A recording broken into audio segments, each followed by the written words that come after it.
अपने हाथों में नंगी तलवार लिए चाणक्य ने रानी दुर्धरा के महल में प्रवेश किया और गंभीर स्वर में मरणासन रानी से कहा, क्षमा करना देवी, मगध की अखंडता के लिए आज आपको अपनी बलि देनी होगी। आपके कोख में सिर्फ एक बच्चा नहीं, आने वाले युग का भविष्य और मगध का सम्राट पल रहा है। अचेतावस्था में मृत्यु के करीब पहुंच चुकी रानी कोई उत्तर नहीं दे सकी। उनके शरीर में जहर तेजी से फैलता जा रहा था। उनकी मृत्यु निश्चित थी। बच्चे को बचाने के लिए चाणक्य ने रानी का पेट काटकर मगध के राज सिंहासन के वारिस को सुरक्षित बाहर निकाल लिया। नमस्कार दोस्तों, अतीत लाइव की वीडियो में एक बार फिर से आपका हार्दिक स्वागत है। बच्चे को सुरक्षित अवश्य निकाल लिया गया था, मगर जहर की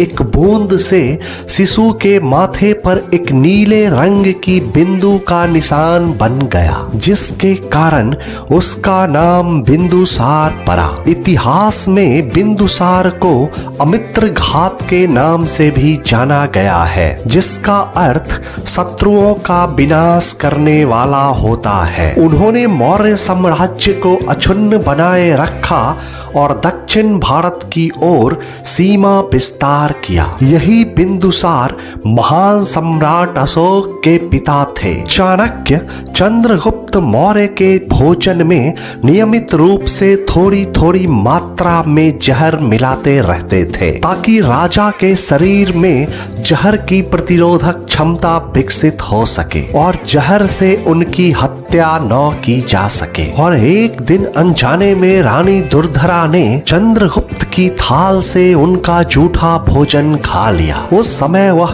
गर्भवती थी और प्रसव के बिल्कुल करीब थी। जहर रानी के शरीर में फैलता चला गया और देखते ही देखते उनकी मृत्यु निश्चित दिखाई देने लगी। कोई और रास्ता न देखकर मजबूरी में चाणक्य ने रानी का पेट काटकर शिशु को सुरक्षित बाहर निकाल लिया था। समय अपनी गति से गुजरता जा रहा था। चंद्रगुप्त मौर्य उपवास द्वारा अपना देह त्याग चुके थे। अब वही बालक बिंदुसार मगध के सम्राट बन चुके थे। और यहाँ से भारतीय इतिहास में आचार्य चाणक्य के मृत्यु की कहानी गहरे रहस्य और साजिशों से भरी हुई है। उनकी मृत्यु को लेकर मुख्य रूप से दो अलग अलग मत प्रचलित हैं, जो इसे एक हिस्टोरिकल मिस्ट्री बनाते हैं। जिस इंसान ने अखंड भारत का सपना देखा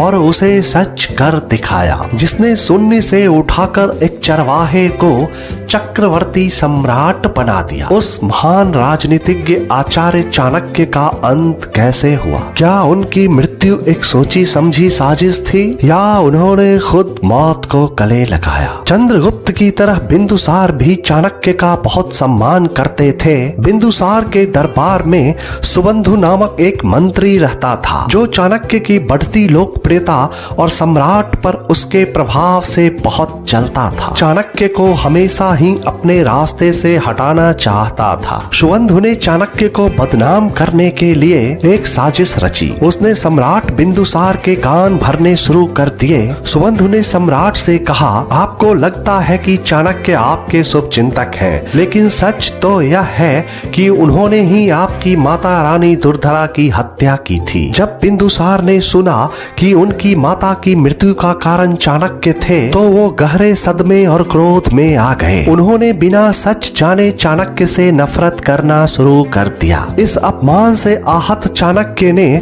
सब कुछ छोड़ दिया और शहर से दूर एक सुनसान जगह पर चले गए। फिर सुबंधु ने मौका पाकर चाणक्य की झोपड़ी में आग लगा दी, जिससे महान आचार्य की झोपड़ी के अंदर अंदर ही जलकर मृत्यु हो गई। यह एक पहलू है। अब दूसरा पहलू यह है कि चाणक्य ने चंद्रगुप्त को सम्राट बनाया, बिंदुसार को राजपाट सौंपकर राज्य को स्थिर किया और मौर्य साम्राज्य को अभेद्य बना दिया। अब उन्हें लगा कि इस दुनिया में उनका कार्य पूरा हो गया है। राजनीतिक जीवन से थककर और वैराग्य के प्रभाव में उन्होंने सब कुछ त्याग कर एक सन्यासी जीवन जीने का फैसला कर लिया था। वे पाटलिपुत्र छोड़कर दूर जंगलों में चले गए और चंद्रगुप्त मौर्य की तरह ही उन्होंने भी स्वेच्छा से संलेखना विधि द्वारा धीरे धीरे अन्न जल का त्याग कर दिया और बिना किसी शोर शराबे के परम शांति के साथ अपने प्राण त्याग दिए। इतिहासकार आज भी इन दोनों कहानियों पर आपस में बटे हुए हैं। यहाँ आपको क्या लगता है, क्या एक महान कूटनीतिज्ञ जिसने पूरी दुनिया को राजनीति सिखाई, वह